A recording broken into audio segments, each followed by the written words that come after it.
No, no, no. Don't tell me this is a messy Monday. It's not supposed to be. I hope you don't have true confessions. I hope you breezed through Rabbit yesterday, April 1st, and decided that you were going to have a good day, right? Yep, that's how it all goes. And it was Easter as well, hence where Rabbit could come in, or where the messy Monday could come into play. I hope that you're not having a messy Monday, a confessional, a sugar withdrawal, a grain withdrawal, although it probably would be more of a sugar withdrawal, right? So I hope that you're clean and abstinent and ready to do a nice dive into April. Why not? What else did you have planned? Messy Mondays are tough because sometimes there's a physical withdrawal from something if you had it. There's an emotional withdrawal because it was like, ooh, comfort food, ooh. And then we've got the combined, it was a Sunday, so it was a holiday yesterday. And so there could have been things that you might have resisted, from buying them to making baskets to hiding them. And then at the end of all of that, it's like, my turn. And before you know it, something pops in. So breathe deep. The world's not going to come to an end. You're going to feel shame, regret, remorse, guilt. It's a hangover. That's what you get. So when you make the choice to have the goodie, you also are inviting the consequences. And if you've been good, clean, abstinent, following your keto program for a while, you might not realize the unintended consequences that you may be feeling. It happens because your body gets so happy once you start having that nice keto food plan, day in, day out, the same stuff, no garbage, no garbage, no junk, no artificial sugars or diet sodas. You start eating as clean as you've ever eaten. You're almost liking salads. Whoever knew? Oh my God, if your mother ever saw you. And so suddenly you are called back into that realm of the standard American diet, the standard American holiday diet, and the drug of choice in the United States, sugar, which they would never call a drug. And if you've ever read comments or seen a video from somebody that's coming back after a sugar binge, they will tell you it is harder to withdraw from sugar than heroin. Not that they were doing heroin before they picked up sugar. It's just, working in the substance abuse field for as many years as I did, I do know that sugar is harder to withdraw from than heroin. Yeah, it is. And it's harder to stay clean from sugar because it's everywhere. It's legal.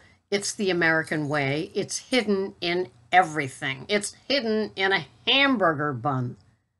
Remember when, bread wasn't meant to be sweet? Things like that. Well, it's in everything now. It's in salad dressings. Of course, it's in ketchup. It's probably in mayonnaise. It's probably, I don't know. It's everywhere. And in order to remain clean from it, you really have to get into whole foods, mostly cook at home, mostly, have your good quality ingredients like EVU, like avocado oil, like, crumbled all by yourself cheeses to put into your salad, having wonderful organic pasture-raised eggs, having just the clean foods, fatty meats. Of course, it's perfect if it's organic and grass-fed, but those things are hard to find. I mean, I can always find the burger, but finding the other ones, not so easy. So we do what we can. But if you had a messy Monday, you have to pay the piper. And the piper could be headaches, shakes, being cranky. Look out, people! She had those things. Get out of her way. My feeling, start having salted water, hopefully like you were having, and know that there's no second day in a row. The second day in a row is like signing on towards a binge, a major slip, a real relapse as far as I'm concerned. So get it out. Get it out. There's not one of those things that you might have had yesterday that's going to taste any better today, especially if you watch this podcast, right? So get it out. It's not going to taste any better, and it's going to make you feel. And your head's going to say, "Ooh, 2 days in a row, finally, she came to her senses and she's back and she's eating us again." No. My addict is Ms. Slick, and she is very, very crafty.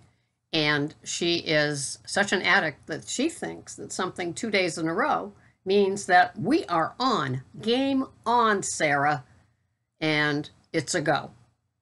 It's a no. No.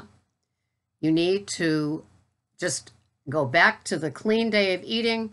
Hopefully it's in your tracker. It's in your house. It's like a small hamburger patty. It's like asparagus, cauliflower crumbles, steamed broccoli with butter, something like that, with a great big salad. Done. If you have 2 meals a day, it's a couple of scrambled eggs.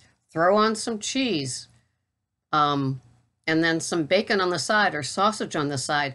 Real, clean, simple keto eating to get back on track. It's not going to taste as good as the crap you had yesterday. No, it's not.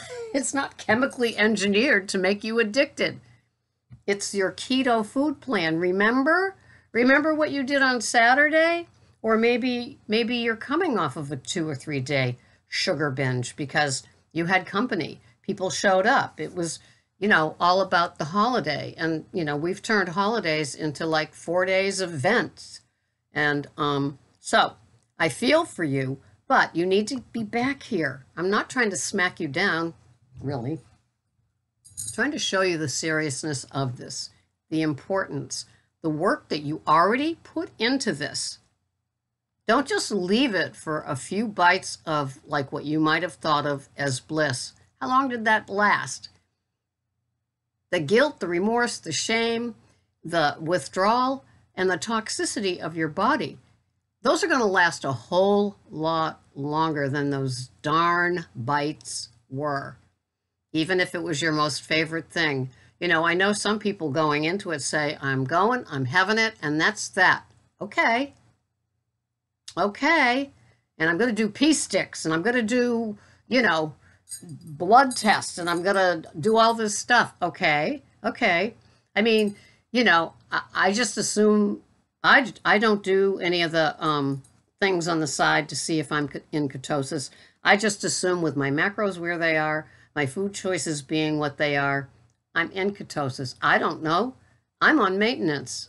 Not that it's cavalier, a cavalier place to be, but it's like that's where I'm at. And I never did any of those pee sticks or blood tests or blowing, breath tests. I didn't do them. Sure, they're fascinating, but my food dollar money goes towards avocado oil and pasture raised butter and Pete and Jerry jumbo organic eggs, things like that. I don't have unlimited supplies of money for the food, so I want to get the best quality going. And I guess it's just not that important to me to see if I'm purple or not. So I want you, if you are having a messy Monday, to plug right in.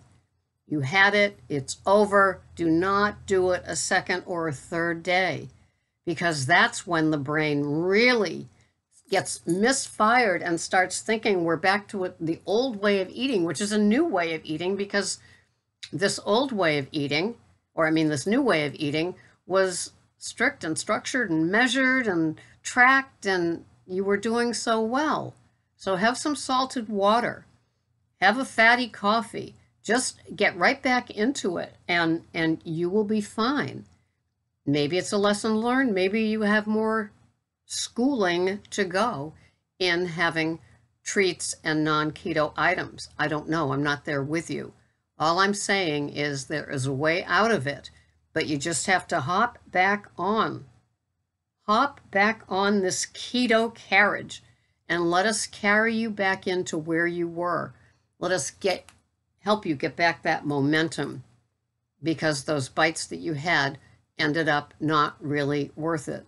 So, you know, the work you were doing, the labels you were reading, the choices you were making, you were probably doing excellent. And then along came family, old habits, side looks, sneer comments about, you know, how this food plan, whatever, they can go pound sand, right?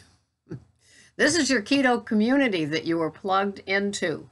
So plug your 3-plug prong back in and just do it. Just do it. You will be so happy that you did. By tomorrow morning or Wednesday, you will just be in this place. I did it. I'm sorry that I did it. I don't think it was worth it, okay?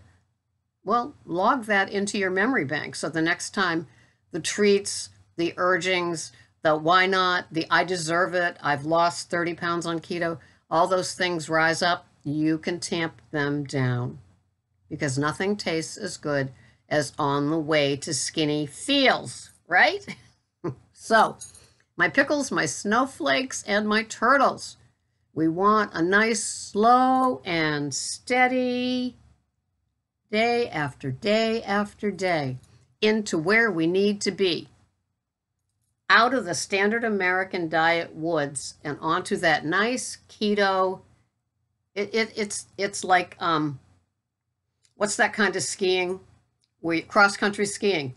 Slow as you go. Straight. Couple of bumps. You ski right over them. You are not doing this that you might have done before with your standard American weight loss programs that you paid a lot of money for. Right? Slow and steady wins the race. Have your eggs, have your bacon for one meal with some cheese on it, have your great big salad, your healthy oils, your avocado oil, your macadamia nut oil, your extra virgin olive oil, walnut oil. Have those things on your big salad, hopefully organic leaves. Have your little piece of meat, a pork chop, a patty of, grass-fed burger, a piece of salmon, a chicken thigh or two, no breasts. That's like empty, non-existent food and dry usually, right? Have the skin and get back on the horse of keto and just move along. Note the experiment, note the consequences, note the results, and move on. Back to keto. Here we go. It's just another day, but you're going to be doing it the keto way that you did before. Thanks so much for watching. This has been Sarah, Pearls of Wisdom and Food. Hopefully it's not a messy Monday, but if it is, comment below. We're here for you. We can help. Nothing that a lot of us haven't done, okay? Bye-bye for now.